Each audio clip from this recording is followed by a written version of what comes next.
大家好，我是一壶清茶，一部电影的蛋哥。今天为大家介绍一部不同寻常的励志影片。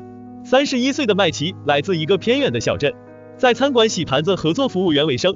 从13岁开始，他就一直干这行。他的爸爸已经去世，哥哥在坐牢，妹妹假装自己的一个孩子还活着来榨取福利金。妈妈有着312磅的体重。然而生活的重担并没有压垮麦琪，因为他的内心有一份唯一热爱的事情，那就是拳击。麦琪省吃俭用，捡着客人吃剩的牛排，攒着顾客给的小费，毫无章法的自己训练了3年，只为心中那份梦想。因为他想成为一名职业拳击手，想要成为拳击冠军。这天，作为电场赛的拳击手，麦琪遇到了改变自己一生的人。弗兰基是拳击界最好的伤口护理师，也是一名拳击训练师兼经纪人。今天他带着自己训练了8年的拳手威利参加一场拳击比赛。此时威利的脸已被对方打裂，医护人员也无能为力，伤口太深，止血膏也无济于事，威利血流不止，裁判只能再给他们1个回合的时间。威利问我们该怎么办，弗兰基给威利涂了大量止血膏，并告诉他，你让他打你。重回赛场的威利按照教练的指示放下了右手，对手趁机抓住破绽，一拳打到威利已经受伤的右脸。奇迹发生了，巨大的冲击力把止血膏打进了伤口的深处，血止住了。威利趁机还击对手，一拳把对手打倒在地，取得了比赛的胜利。麦琪把这一切看在眼里。赛后，他找到弗兰基，希望他能教自己打拳。然而弗兰基告诉他自己不教女人。遭到拒绝的麦琪并不放弃，他拿出自己的积蓄，来到弗兰基的拳馆交了半年的钱。看到这个女人又找上门来，弗兰基很生气，走过去让麦琪放弃，说他年纪太大了。麦琪说31岁算大吗？弗兰基说，你见过有人31岁开始学芭蕾的吗？训练一个拳手需要4年时间，你早已过了最佳年龄。听到弗兰基的话，麦琪很伤心。弗兰基心想这次他该放弃了吧。然而麦琪照旧每天按时来训练，最后一个离开。这天，弗兰基的搭档拳馆的清洁工老乔正准备关门，发现了还在训练的麦琪，看到他毫无规范的训练，便上前指导一番，并私自把弗兰基的离球借给他训练用。麦琪对老乔的指导感激不尽。老乔虽然不是训练师，但曾经也是一名拳手。在一场比赛中，弗兰基作为老乔的护理师陪了他全场，而老乔的经纪人喝多了不知所踪。在第4回合，老乔的眼睛就受伤了，本应该终止比赛，然而经纪人不在，弗兰基没有权利终止比赛。老乔血液里流淌着不服输的精神，不肯认输，一遍遍的让弗兰基包扎伤口。最终老乔在第14回合被判输了，从此也失去了右眼。弗兰基因此懊悔不已，从此保护自己的拳手成为了首位。所以虽然耗费了8年心血培养了一个拳击手，弗兰基却迟迟不让威利参加冠军赛，因为他不敢迈出那一步。最终威利离开了他，选择了另外的经纪人来帮自己实现冠军梦。当弗兰基在电视上看着自己培养多年的拳手成为冠军，心情落寞的来到拳馆找老乔聊天，却发现这么晚拳馆里仍然有打拳的声音。老乔告诉他今天是麦琪的生日，于是弗兰基走上前去，看到麦琪狠力的击打离球。弗兰基说，你的呼吸完全不对，所以你才会大口的喘气。听说今天是你的生日，你多大了？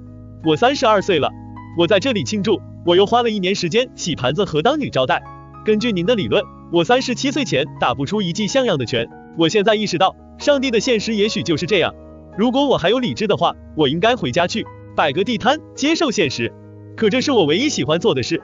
如果我对于拳击来说太老的话，那我将一无所有。一番对生活无奈的控诉打动了弗兰基，他决定帮他找一个训练师。然而麦琪一口拒绝。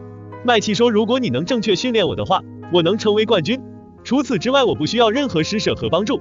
麦琪的坚定最终打动弗兰基，他决定暂时当麦琪的训练师。弗兰基一点点纠正麦琪错误的训练方法，麦琪也非常的刻苦，他利用一切时间来练习弗兰基教他的步伐与平衡。如果说拳击运动有诀窍的话，那么这种诀窍就是不停的战斗，超越耐力的极限，超越折断的肋骨、破裂的肾脏和脱落的视网膜。这种诀窍是为了别人无法了解的梦想而赌上一切。弗兰基的训练加上麦琪的刻苦，使得麦琪进步很快。这天麦琪问弗兰基是否可以参加比赛了，弗兰基随意看到拳馆里的一个经纪人，便把麦琪交给了经纪人，并结束了与麦琪的合作。麦琪迎来了人生第1场比赛，没有弗兰基的指导，他打得很吃力，经纪人也无法给出专业指导。弗兰基跟老乔远远看着比赛，弗兰基心急如焚。老乔旁敲侧击地说，如果麦琪的经纪人放水输掉比赛，那他手里的另外一个选手就可以打一场冠军赛。听了老乔的话，弗兰基终于忍不住冲到拳击台边。裁判询问到底哪一个才是经纪人，弗兰基看了看麦琪，最终说这是我的拳手。麦琪笑了，他对麦琪稍加点拨，麦琪用一记漂亮的右勾拳结束了比赛。老乔震惊地说，这一拳干净利落，有拳王的影子。弗兰基也非常欣赏。赛后的休息室，弗兰基反复提醒麦琪，你打得很好，但你忘了规矩，规矩就是要保护好自己。麦琪说，你放弃了我，那对我算什么保护？弗兰基说，永远不会了。很快第二场比赛开始了，有弗兰基在场外指导，麦琪如鱼得水，艰苦的训练终于展现了成果。麦琪开始连胜，几乎每场比赛都在第一回合 KO 对手。很快再也没有选手愿意和麦琪打，弗兰基不得不自掏腰包给他安排比赛。可这并不是长久之计，最终弗兰基做了一个不情愿的决定，冒险把麦琪升了一个级别，这差点成为一个错误。第一场比赛，麦琪就陷入了苦战，被打断鼻梁骨，鲜血直流。弗兰基非常懊悔这个决定，准备抛毛巾放弃比赛。麦琪说，你如果能帮我止血，我就会赢得比赛。弗兰基咬牙相信麦琪，以专业的手法帮他止血，并告诉他只有20秒的时间，到时候血会喷到前排座位上。麦琪回到赛场，狂风暴雨般的出拳 KO 了对手，获得了比赛胜利。适应了这个级别的对手，麦琪开始势不可挡的12连胜，更大的比赛场馆，更多的观众，但连续获胜并没有让他放松。麦琪依旧艰苦训练，很快他在世界范围内引起了关注。麦琪来到欧洲参加比赛，弗兰基送给麦琪一件漂亮的真丝战袍，后面印有高卢语莫库什勒。他问弗兰基这是什么意思，弗兰基说等你拿到冠军我就告诉你。麦琪再次开启连胜模式，打遍欧洲、法国、德国、瑞士、荷兰。莫库什勒这个名字闪耀全坛。待两人回到美国时，麦琪已经达到了一个全新的水平，同时麦琪也有了一些积蓄，并给自己的母亲和妹妹买了一套房子。不过他的妈妈却指责麦琪为什么不直接给他钱，如果被人发现有了房子，政府就会停掉他们的福利，而且一个女人去打拳击会被别人嘲笑，嫁个人过正常的生活吧。返程路上伤心的麦琪一言不发，他非常想念自己的父亲。好在弗兰基就像父亲一样一直陪在他的身边，他告诉弗兰基，除了你我现在谁也没有了。一心追求拳击事业的弗兰基，家人也离开了他，女儿多年不与他联络，写给女儿的信都如数退回。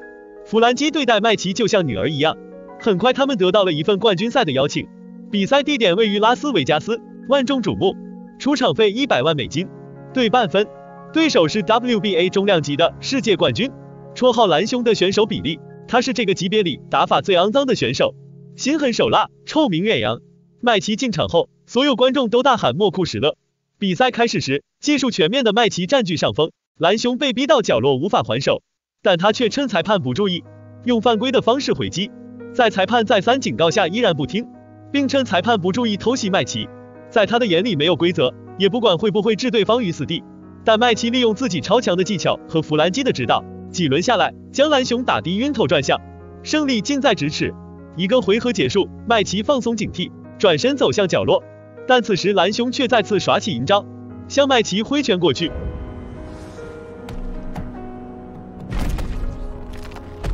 当麦琪再次醒来，发现自己躺在病床上，蓝熊的偷袭导致麦琪摔断了脊椎，头部以下全部瘫痪。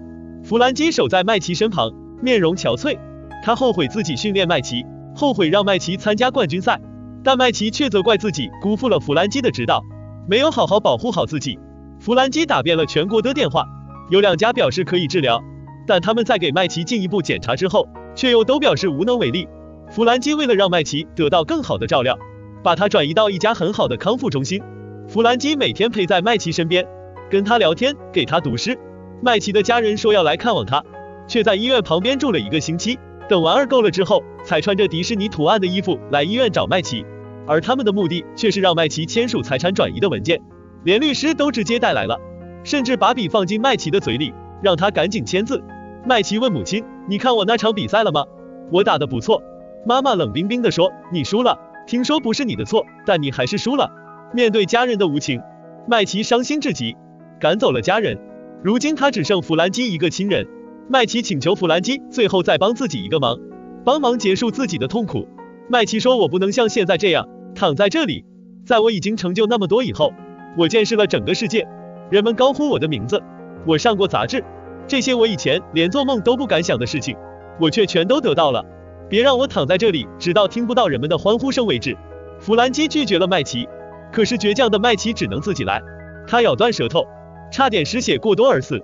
医生把他的伤口缝合，可麦琪又把伤口撕开。弗兰基痛苦万分，他不愿看到麦琪如此折磨自己。他把一支肾上腺素装进包里。这时老乔走进来安慰弗兰基，说每天都有人死去，拖地的时候，刷碗的时候。你知道他们死前最后一个念头是什么吗？我从没有过机会，因为你，麦琪得到了他的机会。如果他今天就死去，你知道他最后一个念头是什么吗？我觉得我干得不错。当天晚上，弗兰基来到麦琪的病房，他告诉麦琪，我会拔掉你的呼吸器，然后给你打上一针，你会永远睡着，并告诉麦琪，莫库什勒的意思是我的挚爱，我的血肉。弗兰基低头亲吻麦琪，他早已把她当成自己的亲生女儿。麦琪微笑着流下了眼泪。弗兰基拔掉呼吸器。麦琪受了太多的苦，他想让麦琪没有痛苦的离开。从此后，弗兰基再也没有回来过，没人知道他去了哪里。这部励志影片震撼人心的地方就在于，当别人教我们如何通过努力去取得成功的时候，他却告诉我们要如何坦然地面对失败，以及终将到来的死亡。只有懂得了失败，才能真正明白梦想的重量。只有接受了死亡，才能真正去思考我们究竟该如何活着。我是电影扯蛋哥，不对，我是蛋哥扯电影。喜欢我的视频请关注、点赞和分享，谢谢大家，我们下次见。